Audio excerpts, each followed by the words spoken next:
नमस्कार, आज आपण करूया मिश्र डाळीचे वरण। यासाठी मी एका वाटीमध्ये मुगाची डाळ, तुरीची डाळ व मसूर डाळ घेतली आहे। नेहमीसारखे फक्त तुरीच्या डाळीचे वरण न करता अशा प्रकारे वरण केल्यास अतिशय टेस्टी व पौष्टिक वरण होते। त्यानंतर मी ह्या सगळ्या डाळी धुवून घेतल्या। त्यानंतर एका कुकरमध्ये ह्या सगळ्या डाळी घालून त्यामध्ये थोडेसे पाणी, मीठ व हळद घालून ह्या डाळी शिजवून घ्याव्यात।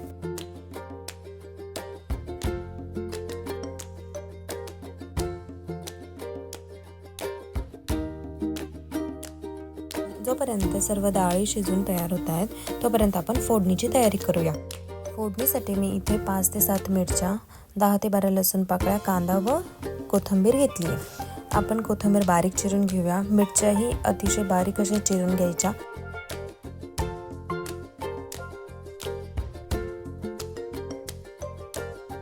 तसेच लसूण पाकळ्या व कांदाही अतिशय बारीक असा चिरून घ्यायचा। अशा प्रकारे आपली फोडणीची तयारी झाली आहे।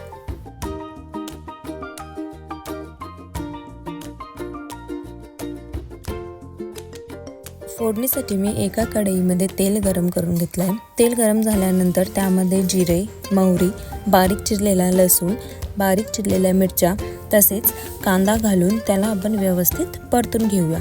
इथे आपण कांदा लालसर येईपर्यंत परतून घेतलाय।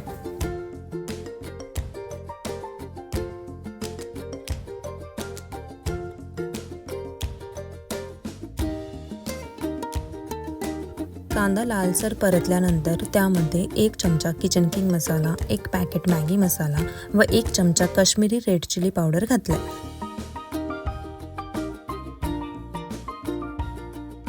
मसाला व्यवस्थित परतून घेऊया। त्याला तेल सुटू लागल्यावर आपण आपल्या शिजलेल्या डाळींचं मिश्रण त्यामध्ये घालूया।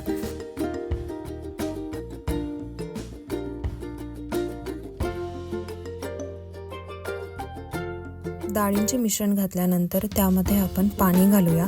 तुम्ही तुमच्या सोयीनुसार पाणी घालू शकता। इथे आम्हाला घट्ट वरण पाहिजे होतं त्यामुळे मी कमी पाणी घातलं।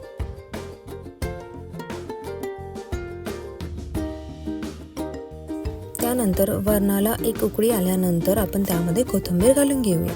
अशा प्रकारे आपले मिश्र डाळीचे वरण तयार आहे।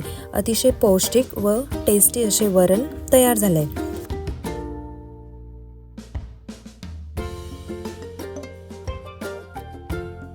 तुम्ही हे वरण भातावर टाकूनही खाऊ शकता व पोळी सोबतही खाऊ शकता। Please like, share and subscribe.